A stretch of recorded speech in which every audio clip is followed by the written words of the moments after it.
1951년 6.25 전쟁이 한창이던 무렵 남한 유일의 발전소였던 칠보 발전소. 이 칠보 발전소를 두고 토벌대장과 빨치산 사이에 편지가 오갔다. 무슨 사연이었을까? 빨치산 총사령관 이현상의 시체를 화장해준 토벌대장 차이력. 그는 왜 적장에 시신을 거두었을까?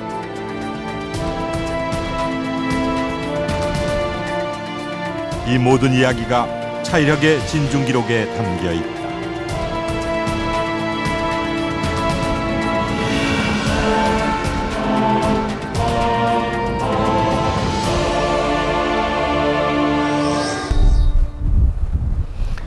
해방과 함께 한반도의 허리는 북위 38도를 기준으로 나뉘어집니다. 그리고 5년 뒤 동족상전의 비극 6.25 한국전쟁이 발발합니다.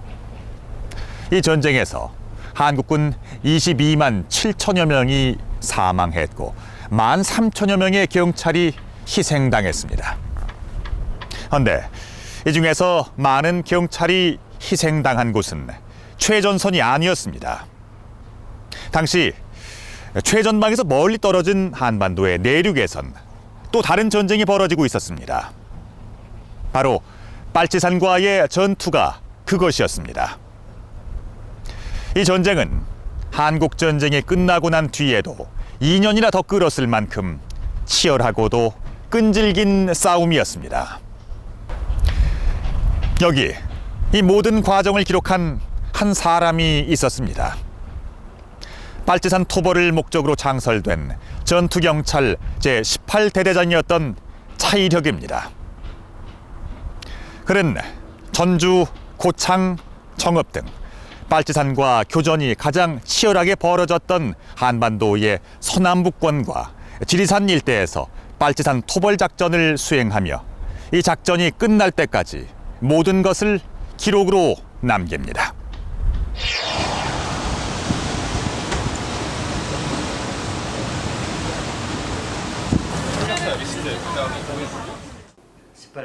차이력 기념사업회 회장인 차길진 씨. 그는 빨치산 토벌대장 차이력의 아들이다. 차길진 회장의 기억 속에 아버지의 모습은 희미하다. 빨치산 토벌이 끝나고 3년 뒤인 1958년 아버지 차이력은 세상을 떠났다. 차길진 회장은 그 후 수십 년 동안 아버지의 흔적을 찾아다녔다. 그리고 그 과정에서 예상치 못한 새로운 역사를 만났다. 아버지 차이력은 수많은 훈장을 받았을 만큼 토벌대에서 혁혁한 공을 세운 인물이었다.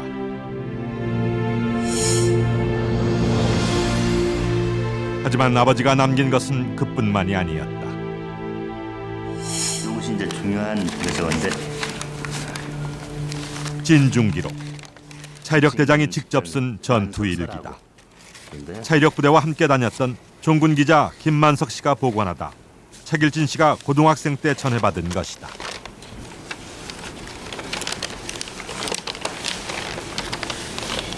이게 뭐냐, 지금 너에게 전하는 진중 기록 및 재반록은 민족의 기록이다. 그는 가장 인간적이고 용감하고 솔직하고 다정다감하였다. 또한 나를 가장 좋아했던 차이력이가 언젠가는 이 세상에 알려지기를 바라면서.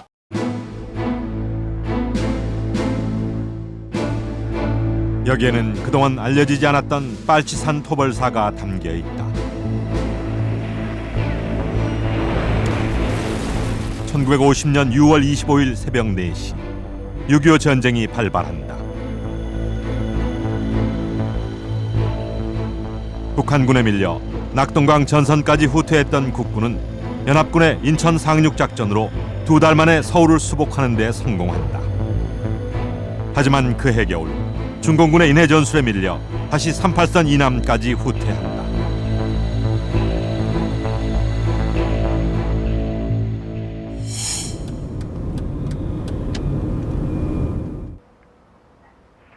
1950년 말 빨치산 전북도당의 세력 아래 있었고 미수복 지역이었던 전라북도 완주군 교동마을.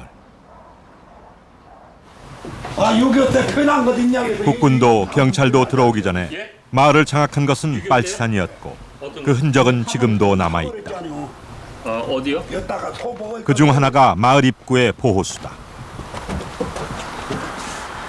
빨치산들이 와서 불을 질러버린 게 이놈이 타버렸어요.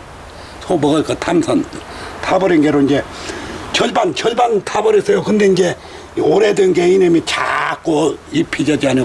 공고리요 만져봐요. 나무를 포는 200년이 넘은 고목에 지워지지 않는 상처처럼 당시의 일들은 마을 사람들의 기억에 또렷이 남아있다. 그 동네 가면은 마을 사람 아주까지 총 호건 냉이래 와서 이제 막 내라버려 쌀. 그러면 이제 안 주면 그냥 막 두들기고 막 그랬어. 올라오는 거야. 근데 얘가 무서워서 숨어버렸단 말이야. 뭐이라고 하면 나와서 앉았다가 이제 그렇게 그 자리가 어느 자리예요? 이 전봇대 섰는 자리지 이제 이렇게. 그때 나도 배운 기억이 나는데 잊어버려서 양양한 납기를 바라볼 때 별관에 파동치는 내국의 깃발 그리고 높고 넓은 사나이의 마음. 교동마을뿐만이 아니었다. 연합군과 중공군까지 합세한 전선이 밀고 밀리는 줄다리기를 계속할 무렵 전선에서 수백 킬로미터 떨어진 한반도 내륙에서는 또 하나의 전쟁이 벌어지고 있었다. 2만 5천 명에 이르는 빨치산과의 전쟁이 그것이었다. 여수에 주둔하고 있던 이제 14년대 이제 반란 사건이 잔당들이 또 지리산 인근 지역으로 다 숨어들었거든요. 그래서 이제 그 사람들이 이제 소위 말하면은 6.25 이전에 어떻게 보면은 이제 그 공비로서의 이제 그 분류가 될 수 있죠. 그래서 전쟁 이전에 그 공비들을 소위 말하면은 당시는 이제 그 구빨지라고 그랬어요. 그 다음에 전쟁 이후에는 이제 미처 태가하지 못한 폐잔병들, 북한 정규군에, 그 다음에 이제 낙오자들, 그 다음에 그 북한이 남한 지역을 점령했던 지역에 그 노동당의 각 그 도당 그 이제 지구당이라고 있잖아요. 거기에 이제 간부 및 당원들이 이제 북으로 가지 못하고 험준한 산악 지역에 들어가가지고 거기서 이제 소위 말하면은 그 겔라 투쟁을 이제 하게 된 거죠. 그게 이제 우리가 소위 말하면은 그 일부에서 이제 빨치산이라고 그러고 우리 정부에서 이제 이제 집단 단체를 이제 공비라고 이렇게 이제 불렀던 거죠. 1950년 말 한반도 내륙에서 활동한 빨치산은 2만 5천 명에 이른다. 특히 지리산 일대에는 네 지구로 나뉜 빨치산 12,000여 명이 포진해 있었다.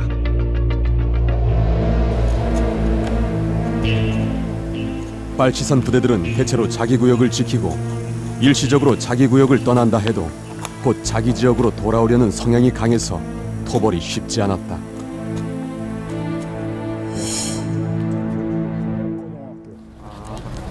빨치산은 전선의 적 이상으로 위협적인 존재였다. 정부는 빨치산 토벌을 위해 4개 전투경찰 사령부를 창설한다. 차력이 맡았던 전투경찰 18대대는 1951년 12월 당시 전주 공고에서 창설됐다. 대원은 200여 명. 대부분 전투 경험이 없는 학생들이었다. 바닥에다 집 깔고 그 그대가 멍서 가만히 깔고 그다음에 이제 집에서 각자 갖고 온 침구, 이불이면 이불, 담요면 담요 이것을 각자 갖고 온 놈을 깔고 덮고 그렇게 하고 이것을 내무반 생활을 했어요. 그때 선생님은 어떤 총 사용하셨어요? 일본 일제 때 그 군인들이 일군들이 놓고 간 38씩 지단한 38씩 있어요.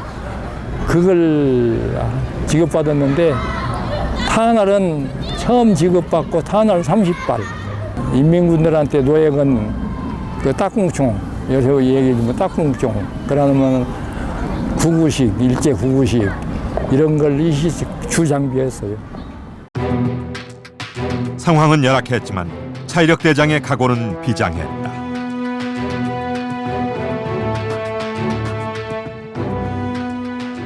조국의 운명이 최대 위기에 놓인 오늘, 명예도 지위도 계급도 없이 전투경찰 대대장 보직을 임명받고 미력한 힘을 조국에 바치기로 결심하였다.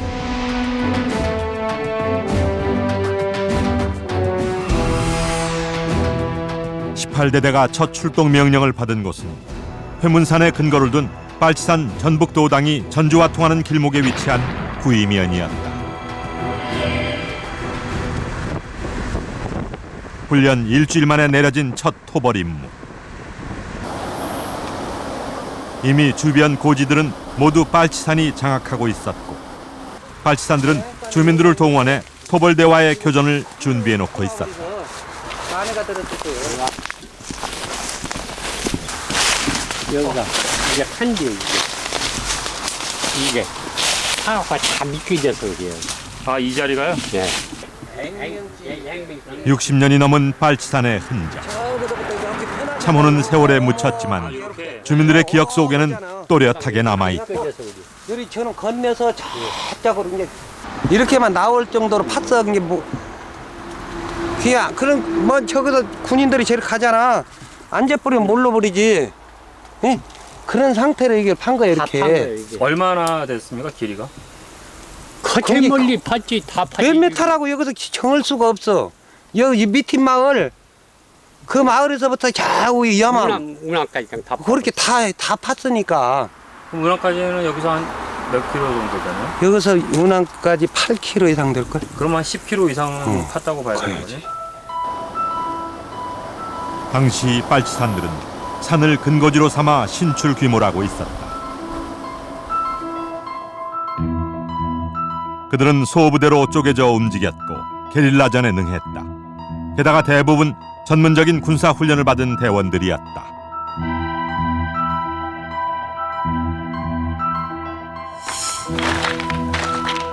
빨치산들은 산의 지형지물을 이용해 거처로 삼았다.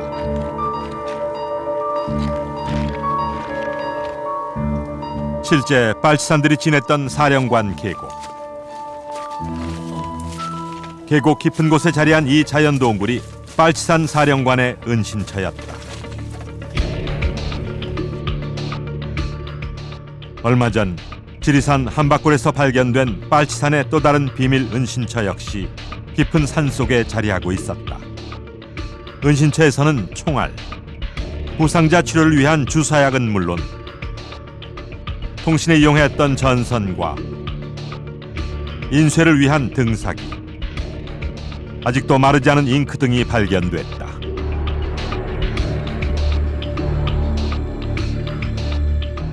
당시 빨치산은 체계적인 조직을 갖추고 있었고 북의 지령을 받아 움직였다.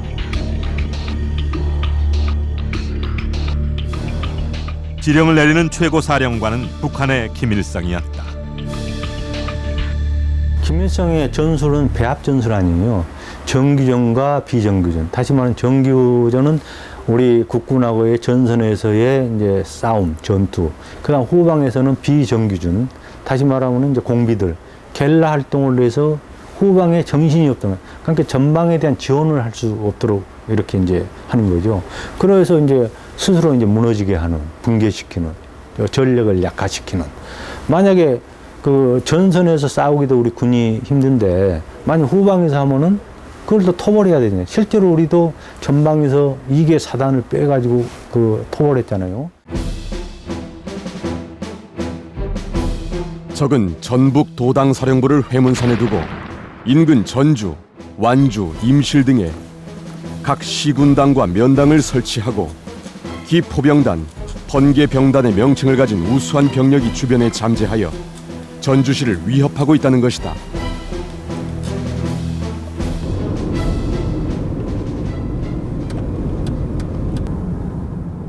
당시 18대대원으로 구이 전투에 참가했던 허민 씨. 다리도 없었고 그의 기억에 따르면 당시에도 마을 입구에는 냇가가 있었다. 적들은 냇가가 내려다보이는 산등성이에 숨어 있었다. 군 지원을 받았거든요. 그리고 토벌대가 징검다리를 건너는 순간 빨치산의 기습 공격이 시작됐다. 그놈들이 그 징검다리예요. 여기 이제 건너실 때 첫 전투가 시작이 된 겁니다. 그렇죠. 뭐냐면 중간 부대가 중간쯤 건너는 부대가 이거 건널려고 저기서 기습을 사격을 받아요. 저기서 사격을 해가지고 우리가 기습을 받았죠. 수적으로나 지형적으로 유리한 빨치산과 대응하기 위해 차이력 대장은 게릴라전을 구상했다.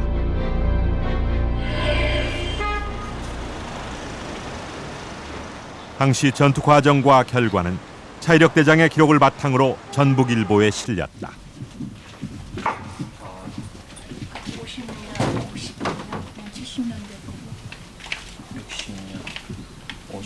51년. 네, 51년. 결과는 승리. 하지만 기쁘기만 한 것은 아니었다. 불의의 적의 기습을 받은 우리 부대는 적어도 3분의 1은 희생되었으려니 생각했지만 예상외로 3명의 전사자와 5명의 중병상자를 내었을 뿐이었다. 천여 출동에서 기대 이상의 큰 전과를 거둔 것이 한층 통쾌하기도 하였으나 전우의 시체와 42구의 적시체를 바라볼 때 처참한 광경에 가슴이 아파왔다. 사실 당시의 사정은 말할 수 없이 열악했습니다. 전투복조차 변변하게 차려입지 못한 대원들은 몇 자라 쌓인 눈 속을 군화 대신 집신과 운동화를 신고 진격해야 했고, 인민군에게서 노획한 소련제 82mm 박격포 안에 미제 81mm 포탄을 넣고 쏘아야만 했습니다.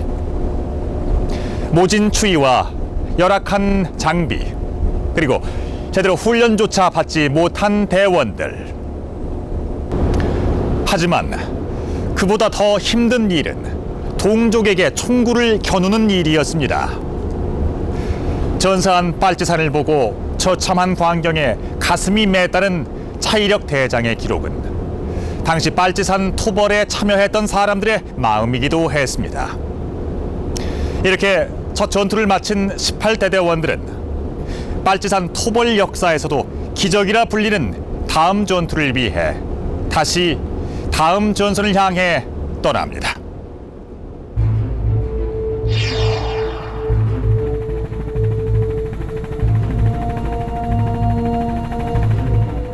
(18대대가) 향한 곳은 전라북도 정읍의 칠보 발전소. 발전소는 3면이 봉우리로 둘러싸여 있었다. 당시 남쪽의 발전소는 2곳이었다. 하지만 영월 발전소가 북한에 함락되면서 칠보 발전소 하나만 남게 됐다. 51년 1.4 당시 칠보수력발전소는 설비 용량 14,000kW로 남한 전체의 전력 공급을 책임지는 중요하고 유일한 발전소였습니다. 더욱이 그때는 강원도의 영월화력과 호남 평화에 농업용수를 공급하는 운하모, 현재의 옥정호까지 저기 수중에 다 들어갔기 때문에 당시 정부에서도 칠보수력발전소는 국민의 생활에 없어서는 안 될 전기와 용수 공급을 위해 반드시 사수해야 한다고 생각한 대단히 중요한 발전소였습니다. 수력발전소였던 칠보발전소에 물을 대고 주변 호남 평야의 농업용수를 책임졌던 운암호까지 빼앗긴 상황. 여기에 칠보발전소 주변 고지까지 모두 빨치산이 점령하면서 칠보발전소마저 빼앗길 위기에 처했다.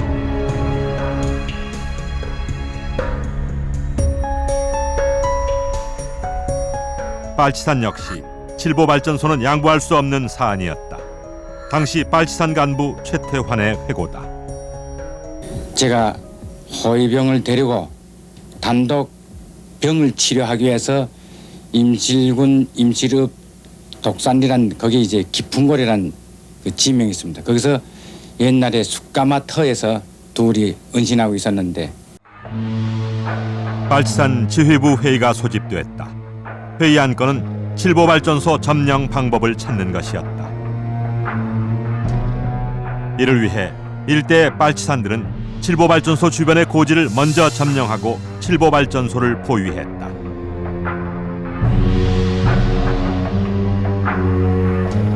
이 때문에 칠보발전소 안에 주둔하고 있던 18대 대원, 학도병 등 300여 명이 꼼짝없이 갇히게 됐다.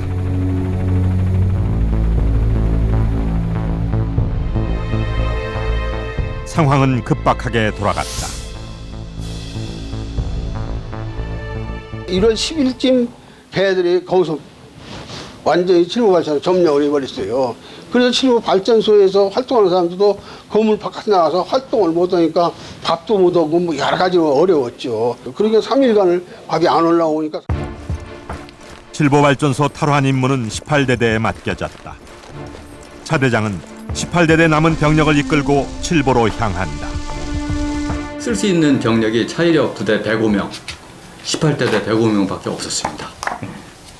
200명이었는데요. 그 나머지 그 잔여 병력은 또 그 칠보발전소 안에 들어가서 경비를 하고 있었고요. 그 중에서도 30명이 차가 고장이 나가지고요. 5대가 갔는데 30명 내려놓고 75명, 차 4대 가지고 들어간 겁니다. 당시 보고서에 따르면 칠보발전소 일대 빨치산은 2,500명에 이른다. 2,500대 75. 차이력 대장은 불가능한 전투의 탈출구를 찾아야 했다. 칠보 작전에 참여했던 박기환 씨. 그때 당시에 빨치산들은 어디에 있었어요? 이 산에 꼭대기 있었다니까. 소총밖에 안 가지고 있었으니까. 산 위의 빨치산들은 아래를 훤히 내려다보고 있었다. 칠보 지서까지 가는 길 역시 빨치산의 시야를 피할 수 없었다. 하지만 마지막 커브를 돌고 나면 건물에 차가 가려 보이지 않았다. 차이력 대장은 이것을 이용하기로 했다. 차 대장은 어둠이 내리기를 기다렸다. 병력 수를 과장하기 위해 궁여지책을 세웠다. 해가 지자 차 4대를 가지고 진입로를 반복해서 오가기 시작했다. 적들이 보이는 곳에서는 헤드라이트를 켰고 건물에 가리는 곳까지 오면 라이트를 끈 뒤 되돌아가기를 반복했다. 연 소재지 국민학교가 있는데 국민학교로 뻔히고 이게 라이트가 켜지고 사무차가 들어온단 말이야. 나가는 것은 보이지 않아요. 나중에 알고 보니까 차이력씨가 그런 전투를 한 거예요. 여기 시산. 그 뒤에요? 그 뒤에가 칠벽고지. 칠보면 진입에 성공한 18대대는 고지 탈환을 위한 공격을 시작한다. 그거서 이렇게 총을 쏘는 거 근데 나오들 못이요. 지서 안에서 나오들 못이요. 근데 저기서 박격포로 이제 보내온 거야. 고지가 맞아버리니까 그때부터 이제 점령을 하기 시작했지. 시산을 점령하고 장군봉을 거쳐 800고지까지 7번의 전투 끝에 800고지까지 진격. 불가능한 전투는 기적의 승리로 끝났다. 날새물에 쳐다보니까 쭉 거의 능선을 타고 가는데 그냥 대부대가 그냥 이동하는 식으로 쭉 거니 이놈들이 슬슬 저쪽 산내면 쪽으로 고지 능선 타고 가더라고. 그게 희미하게 보이더라. 기막힌 승리였다. 하지만 상대가 동족이라는 것은 비극이었다. 지리산에서 사라져간 수많은 군경과 빨치산들에게 물어보라. 너희들은 왜 죽었냐고. 새벽부터 들판에서 일하는 농부들에게 물어보라. 공산주의가 무엇이며 민주주의가 무엇이냐고. 자신 있게 대답할 자 몇이나 있겠는가.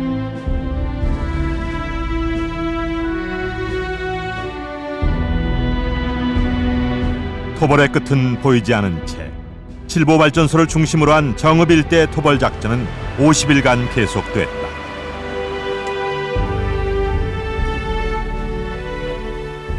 이즈음 빨치산으로부터 한 통의 편지가 도착한다.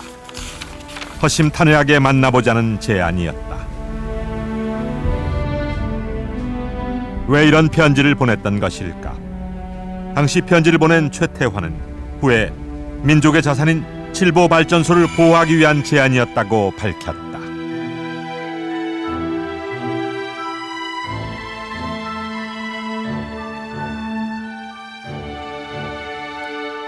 이 편지를 계기로 토벌대와 빨치산은 두 가지에 합의한다. 하나는 칠보 발전소를 파괴하지 않는다는 것이고, 또 하나는 단순 부역한 사람들은 선처하겠다는 것이다. 약속은 지켜졌을까? 네, 안녕하세요. 저 방송국에서 왔어요. 예, 고맙습니다. 예. 수소문 끝에 당시 빨치산에 끌려갔던 한 주민을 만날 수 있었다. 김동기 씨는 40명이 넘는 마을 사람들과 함께 2달 동안 빨치산 부역을 하다 내려왔다. 기법단 식당을 가가지고 갓들이 가지고서 전투하는데 밥 같은 거 쳐날리고 뭐좀 그랬죠. 그것을 무려 약 한 달 남짓 했다고. 그때가 선생님이 연세가 어떻게 되셨어요? 그때가 나이가 약 한 19. 그럼 같이 올라가신 분들은 전부 한 마을에서 몇 분 정도 올라가셨어요? 그때 간 무렵에 19살짜리도 있고 20살짜리도 있고 같이 간 사람은 한 40명 갔지. 단순 부역자도 빨갱이로 몰리던 시절이었다. 산에서 내려오셔서 경찰들한테 혹시 취조당하시거나 힘든 거 없으셨어요? 그런 것은 없지. 그런 것은 없지. 그래 고생 많이 하고 다녀왔다. 약속은 지켜졌다. 그것은 아군과 적군이 이전에 동족끼리의 약속이었기 때문에 가능한 일이었다.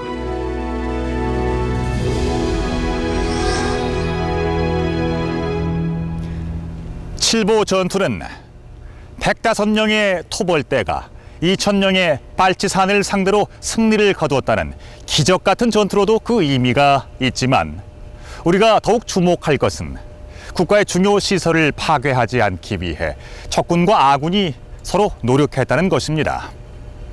또한 단순 부역자는 사면하겠다는 약속도 역시 지켜졌습니다. 비록 사상의 깃발 아래 피치 못해 서로 총구를 겨누었지만 민간인의 피해, 동족의 인명 피해만큼은 최소화해야 한다는 데 인식을 함께 했던 것이죠. 이것은 역사 앞에 부끄럽지 않기 위한 노력이기도 했습니다. 하지만 시간이 지남에 따라 빨치산과의 전투는 더욱 치열해집니다. 특히 한반도의 서남권과 지리산 일대는 빨치산도 양보할 수 없는 전략적 요충지였기 때문에 서로 뺏고 빼앗기는 전투가 계속 이어졌습니다.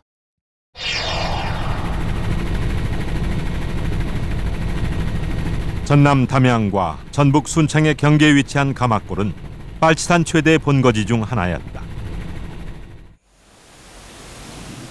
원시립 넘어 천연 요새에 자리한 가막골에는 완전 무장한 빨치산 약 450명이 포진해 있었다.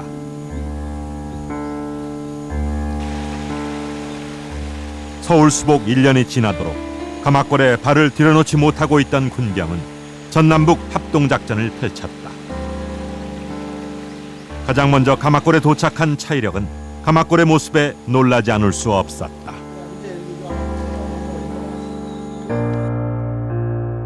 난공불락이라고 생각했던 적들은 반영구적인 건물을 지어놓았다. 집집마다 노획해온 식량으로 술을 담아놓았다. 인민학교도 있었고 발동기며 그라인더도 설치되어 있었다. 밭농사와 논농사도 깨끗이 되어 있고 곳곳에는 퇴비가 쌓여 있었다. 자동차도 4대 있었다.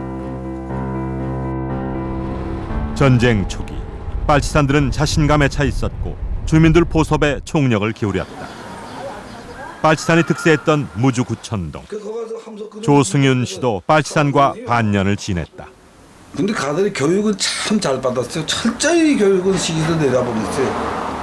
배가 머리에 닫아도 안 따먹어요. 남의 거. 그렇게 철저하게 교육을 시켜서 보냈더라고요. 그리고 뭐 뺏어가면 꼭 차용증 써주고 김일성 장군이 있다가 갚아준다고. 차용증. 그럼 소 잡아먹으면 차육증 써줘요. 빨치산들은 지역 주민들로 구성된 의경들을 전투 중에 포로로 잡아도 죽이지 않는 것이 보통이었다. 이번에도 포로로 잡힌 20명의 의경들에게 다시는 경찰의 하수인으로 빨치산에게 총을 겨누지 않겠다는 각서를 쓰게 한 다음 풀어주었다. 차이력 부대도 민심을 얻기 위해 전력을 기울였다. 사람이 없어 추수를 못하고 있는 마을에는 일손을 보태주었고 전후 피해 복구를 위해 병력을 차출했다. 때문에 주민들은 지금도 차이력의 이름을 기억한다. 부안 오산 저수지. 당시 빨치산들이 뚝을 붕괴시켰다. 돌 있는 데까지. 여기까지 가득 찼다고요? 여기까지 찼으니까 인력이 이 호미만 파가지고 이렇게 깔짝깔짝하면 물이 세니까 그냥 자동적으로 터져 나가버리죠. 그 전체 마을 분들 피해가 31명인가. 뚝을 터뜨린 건 윗마을에 주둔했던 빨치산이었다. 뚝이 터지자 물길은 걷잡을 수 없이 아랫마을을 휩쓸고 지나갔다. 마을은 초토화됐다. 18대대가 와가지고 여기 그 마을 피해 복구를 위해 건축자재가 지원됐지만 문제는 일손이었다. 인력이 없으니까 고칠 수도 없고 기술력도 없고 그러니까 경찰들이 와갖고 그 자재 하차도 시켜주었고 또 경찰이 무엇이냐 모르지만 경찰 와가지고 그 사람들이 집을 건축을 그 기초는 다 해줬다고 봐야죠. 토벌만큼 중요한 것이 민심이었다. 차 대장은 빨치산에게 노획한 소의 주인을 찾아주기 위해 신문 광고를 내기도 했다. 소를 몇 마리 우리가 전리품으로 얻었기 때문에 우리들은 잡아먹으려고 그랬지. 꼭 그랬는데 그냥만은 안 된다고. 그 소를 임자 찾아주라고. 그래서 그냥 좀 대원들은 불평해가면서도 그 소를 못 잡아먹고 임자 찾아줬는가 봐요. 한편으로는 빨치산 귀순을 회유하는 선무 공작도 펼쳤다. 특히 토벌에 나서기 전 전단을 뿌려 귀순의 기회를 주고자 했다. 전단을 들고 오면 살려준다는 것이었다. 실제로도 빨치산이 귀순하면 목숨을 살려주는 것은 물론 물심양면으로 지원해 주었다.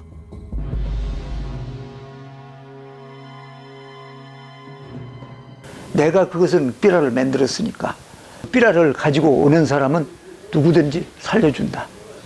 실제로 살려주고 했나요? 살려주었죠. 네.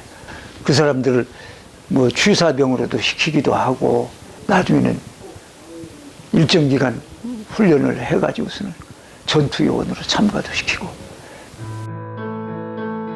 경찰이나 국군 차원에서 신문에 광고를 내 성과를 거두기도 했다. 하지만 깊게 패인 불씨는 쉽게 다 메워지지 않았다. 퇴로를 차단당한 공비들 중 6명이 자수해왔다. 자수자들의 말에 따르면 괴뢰군 복장의 5명의 빨치산이 끝내 자수를 거부하고 권총으로 각자의 머리를 쏴서 자살하였다고 한다. 여자도 2명이나 포함된다. 참으로 안타까운 일이었다. 우리들에게 자수했더라면 포로 대우를 받을 수 있었을 텐데 꼭 자결해야 했는지.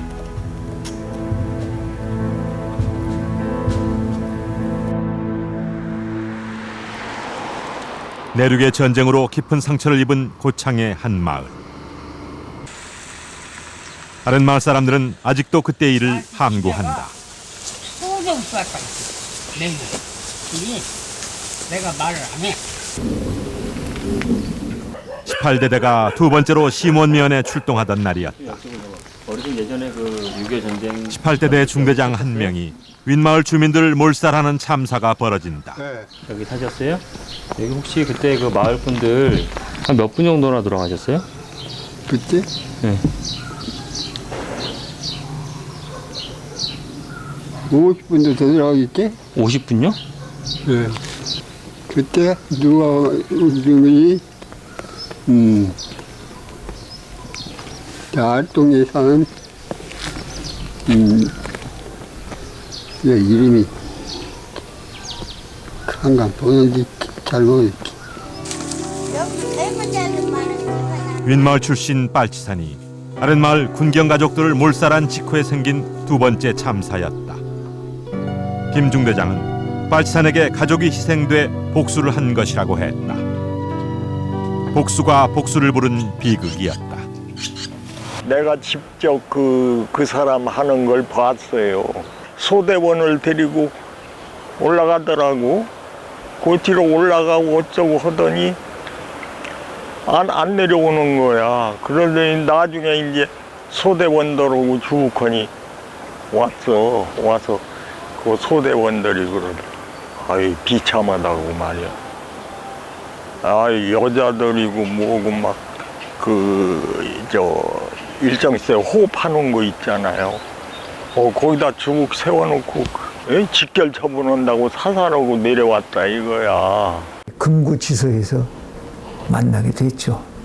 인간적으로서는 경찰 공무원으로서는 중대장으로서는 그건 있을 수 없는 일 아니냐.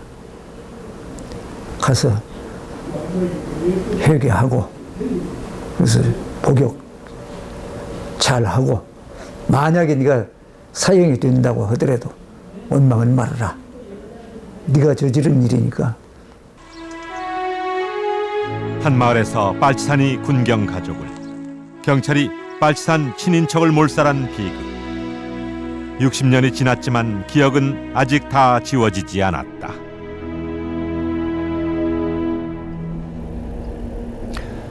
처음엔 사상의 대립으로 시작된 전쟁이었습니다. 하지만 같은 지역을 뺏고 빼앗기는 전투가 계속되면서 아군과 적군의 경계가 모호해집니다. 그리고 그 모호한 경계에 민간인들이 있었습니다. 시간이 지날수록 그 민간인들의 피해는 더욱 커져갔습니다.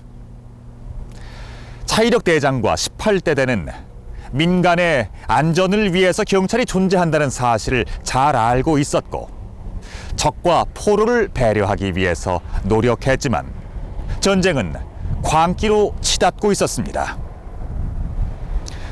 사상검증이라는 이름으로 전투라는 명분으로 많은 민간인들의 학살이 있었고 18대대 김용훈 중대장 사건도 그중 하나였습니다.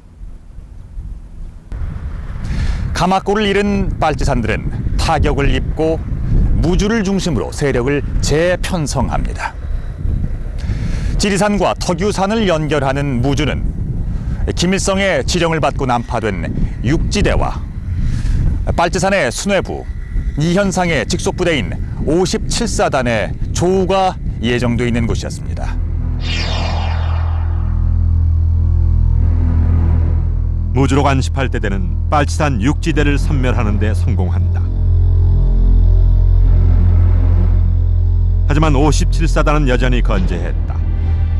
57사단은 6.25 전부터 활동하던 빨치산들로 남한 빨치산의 총수인 이현상의 직속 부대였다.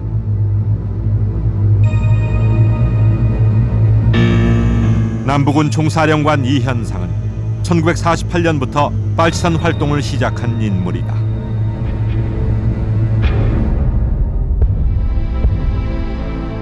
전황이 불리해지자 태백산까지 북상했던 이현상은 1950년 겨울 다시 내려와 덕유산에서 빨치산을 이끌고 있었다. 공비들의 모습은 완전히 정규군의 모습을 방불케 했다. 그들은 거의 무기를 소지하고 있었고 대낮에도 버젓이 병력 이동을 감행하고 있었다. 공비가 아니라 정규 인민군을 상대하는 느낌이었다.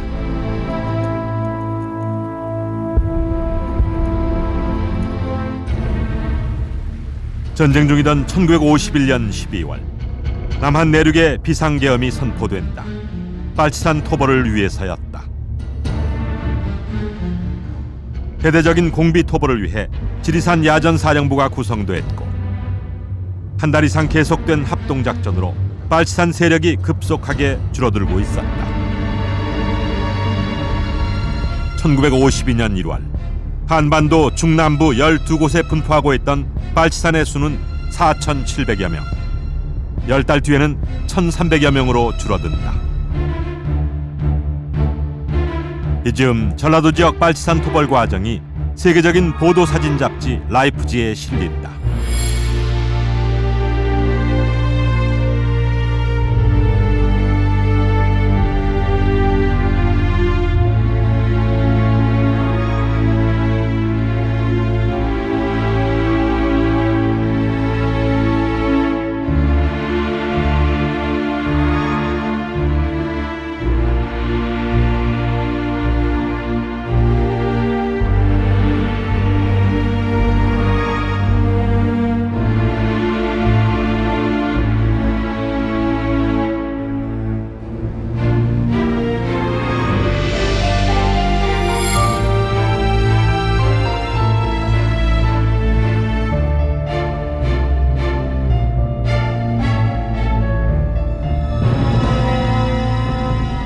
(1953년 4월) 마지막 남은 빨치산 토벌을 위해 서남지구 전투경찰대가 창설되고 차이력은 서남지구 전투경찰대 2연대장으로 임명된다.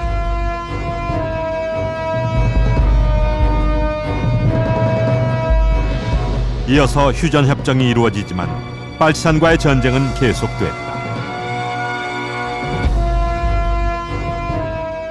이승만 대통령은 빨치산 토벌의 관건으로 이현상을 꼽았다.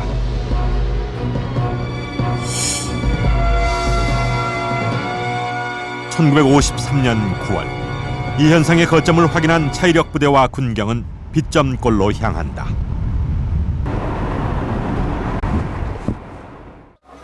당시 빗점골로 가는 마지막 마을은 의신마을이었다. 그래도 사람 이상 안 여기서 발란이 48년대 났거든. 여기서 발란 그때 그래가지고 막 58년까지 계속 그만 뭐 이거 빨치산 잔디가 계속 있었어.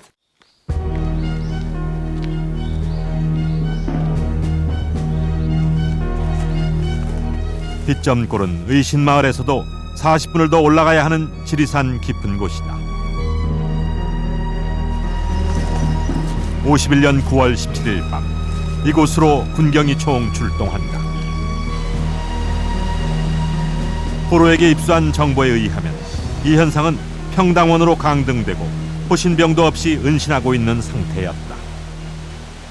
이현상이 누군가 그 부대는 껍데기만 남았었다고 그때. 그러고 그 부상병이니 뭐니 예? 그런 것만 남아가지고.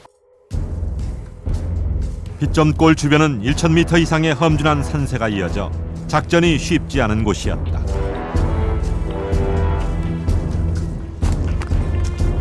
군경 모두 전과를 위해 빗점골 계곡에 총공세를 퍼부었다. 그리고 다음 날 차이력 대장의 6.18 부대가 빗점골 수색 중에 이현상의 시체를 발견한다.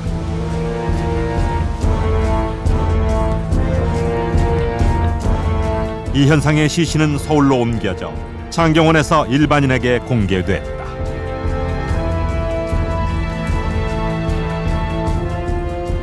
하지만 공개가 끝났을 때 이현상의 친인척조차 시신 수습을 거부했다.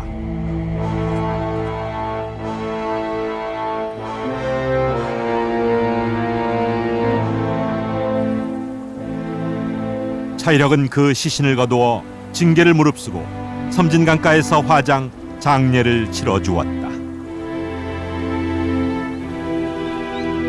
나는 권총을 꺼내 허공을 향해 세 발을 쏘았다. 그의 마지막 가는 길에 붙이는 나의 조사였다. 지리산에서 숨져간 수많은 원혼들에게 초라한 모습으로 삶을 끝낸 이현상에게 보내는 조사였다. 다시는 동족 상잔의 비극이 없기를 기원하는 나의 외침이기도 했다.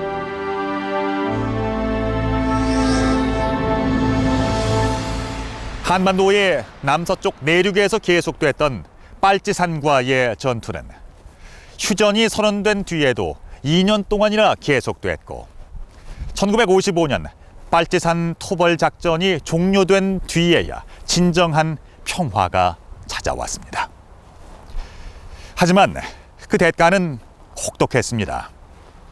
빨치산 토벌의 마지막 2년 동안 1000여 명의 빨치산이 토벌됐고 남측의 군경과 민간인 6,300여 명도 역시 목숨을 잃었습니다. 모두가 우리의 동족이었습니다. 이제 6.25 전쟁 발발 62주년을 맞이하고 있습니다. 최전선에서의 전쟁뿐만 아니라 그 이상으로 치열했던 내륙에서의 전쟁까지 수많았던 희생이 남긴 역사의 교훈을 다시 한번 되돌아볼 때입니다.